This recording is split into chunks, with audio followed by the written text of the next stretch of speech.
po kasi si Daddy. May nadikit po siya na video. Video? Where? Ito po. Nanggigil si Gio nang mapanood niya yung interview ni Iris na si Lavender Fields at si Jasmine Flores ay iisa, kung saan siya ang alam nilang pumatay sa tatay niya. Napatanong ang binata kung alam kaya ni Mira ang bagay na yun, kaya agad namang sinabihan ni Lydia na isang bahay lang sila nakatira, kaya siguradong alam ng dalaga.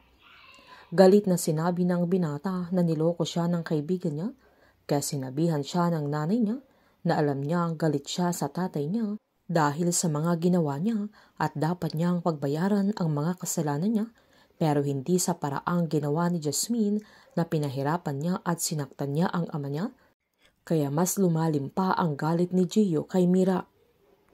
Habang sinabihan ni Petunia ang mga anak niya na kumain sila dahil madami siyang hinanda.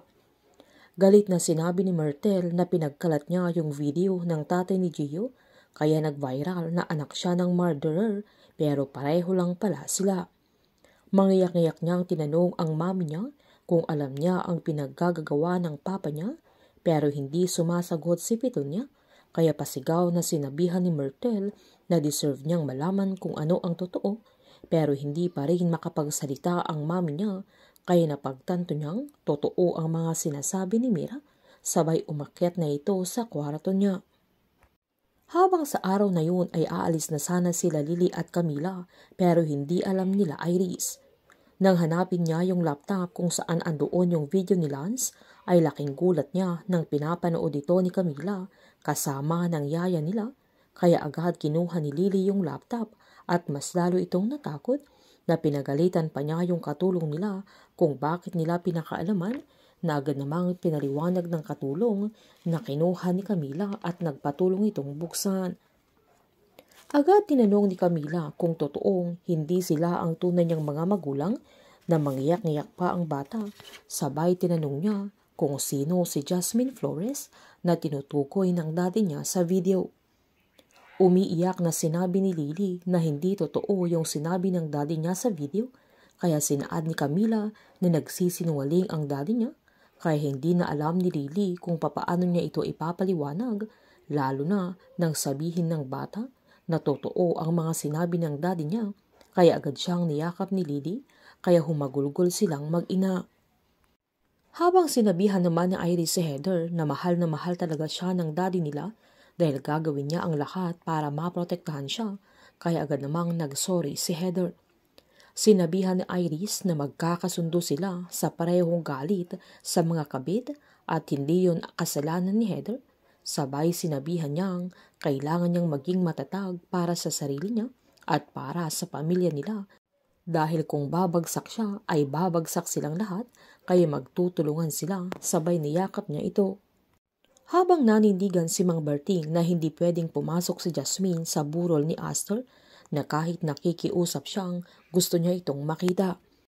Kinuwento niyang tinawagan siya ni Astor para balaan sa plano ni Iris, pero hindi niya alam na buhay na pala niya ang nasa panganib.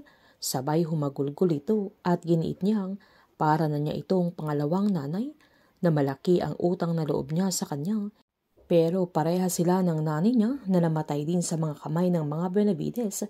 Sabay sinabihan siya ni Mang Berting na ang mahalaga ay maitago siya, at agad namang pumabor si Tyrone. Pinaalalahanan ni Mang Berting si Tyrone na siguraduhin niyang maproprotektahan niya si Jasmine, pero kailangan din niyang mag-ingat dahil pati siya ay wanted. Sabay sinabihan niya si Jasmine na pag-asa ang iniwan ni Astor sa kanila.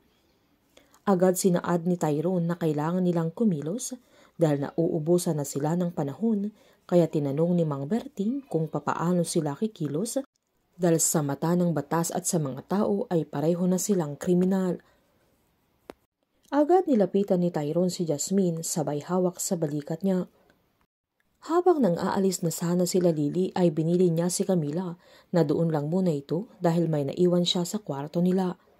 Pagkaakyat ni Lily ay agad kinuha ng bata yung laptop, sabay umalis na ito.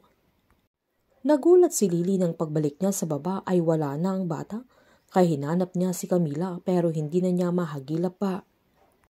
Sakto namang aalis na sana si Iris pero nagulat siya nang andoon si Camila na may hawak na laptop.